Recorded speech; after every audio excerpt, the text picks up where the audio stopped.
Charlie Hunnam. Before King Arthur comes out?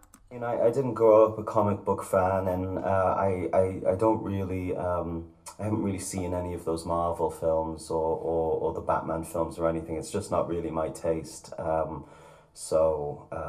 must confess I don't even really know who the Green Arrow is. He's got Okay, that's very nice, Charlie. And then King Arthur came out. Now let's see what Charlie Hunnam has to say about playing the Green Arrow. I'm not a comic book fan, so I don't really know the Green Arrow. Why is that? Because do I look like him? Yeah, a lot. A lot. Okay. Not just that, but your way of acting and all your roles. I mean, people are going crazy about that. Yeah, but have they made a Green Arrow film? Yeah, we have a TV series called Arrow. There's a different take on the character. Okay. But the original character is a lot like you. I mean, he's blonde and he has a beard. Okay. And it's well, come on, DC, what's up? Give me a call. Right?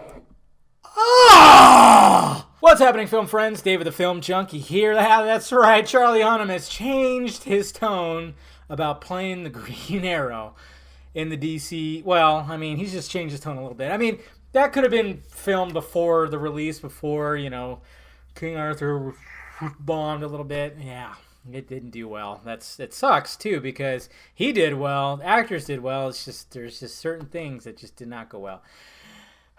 But, I mean, I've been campaigning for this. I mean, a lot of people were throwing out other names like Matt Damon and stuff like that. I was like, no.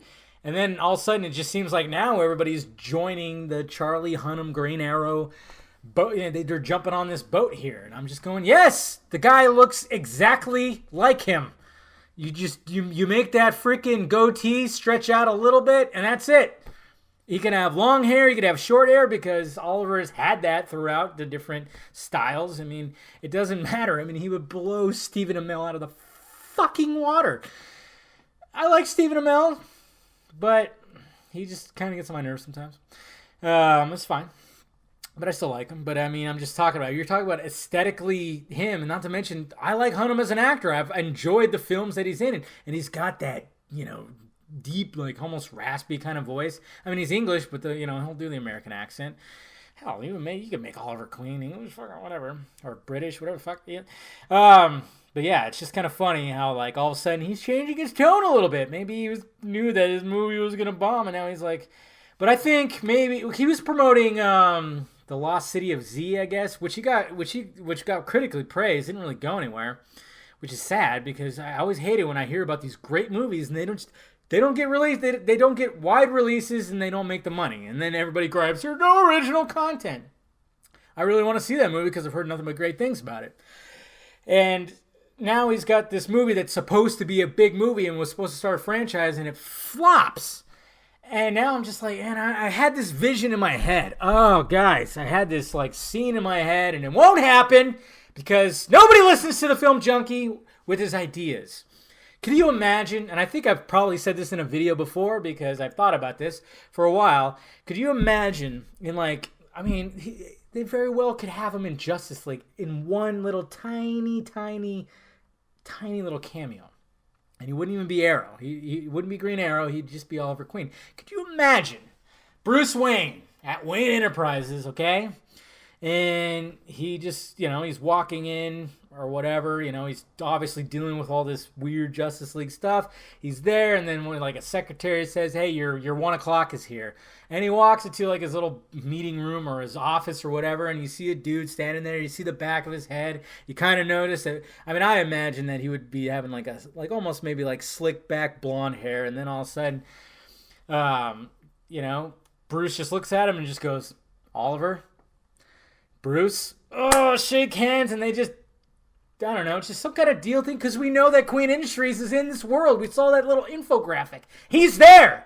There is a Green Arrow. There is an Oliver Queen somewhere in this fucking DCEU. Do it, Warner Brothers, DC. It's too perfect. It's just too perfect. When it comes to like casting, nobody should gripe. But there's still people that be griping no matter what. But he would just be like, And now he's down. Who knows, man? And then just I heard rumors too that Green Arrow might even show up in the Batman movie as a little side character, helping him out a little bit. And how awesome would that be? Oh my lord. It's just like, yeah.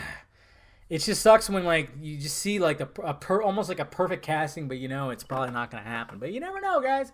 I just love the fact that he's changing his tone, because it kind of broke my heart when he said that he wasn't interested. And you never know. He might all of a sudden pick Charlie, if you're listening, just pick up some of the Green Arrow Rebirth. Just start at fucking issue 1. They've been great. I only collected the first 7 issues. Just because there's so many, man, and it's just especially with all the Batmans and everything. But the first couple of stories were good. They're really good. So just, Charlie, pick up those, see what it's all about, and there you go, bud. You'll love it. I swear. Anyways, guys, let me know your thoughts about this down below in the balls area. What do you think about this? Do you love the fact that Hunnam is changing his tone about all this? I love it too, man. I hope it happens. Who knows what's going to happen? Hit that thumbs up button if you'd be so kind. Subscribe to this channel. Subscribe to the other channel too. Follow me on the social media stuff floating above my head. Talk to you later.